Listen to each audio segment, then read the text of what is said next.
Oui, les hommes de la sécurité du président ont immédiatement interpellé deux personnes. On sait qu'il y a l'auteur, bien sûr, de ce geste envers Emmanuel Macron. Et pour ce qui est de la seconde personne interpellée, pour l'instant, on n'a pas de précision sur son identité ni sur son profil.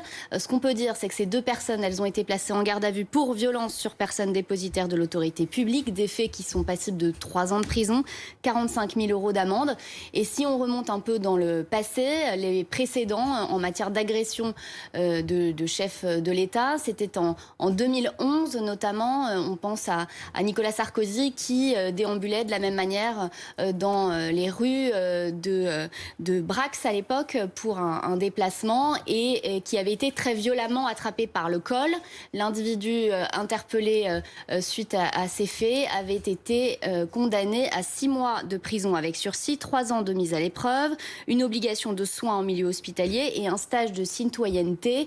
Les faits sont qualifiés de graves par le parquet. Le ministère public à l'époque avait requis de la prison ferme à l'encontre de cette personne-là, en précisant que la base de la démocratie, c'est le respect et l'absence de violence physique. C'est un enjeu démocratique que vous avez mis en péril, avait-il lancé à l'auteur des faits à cette époque-là.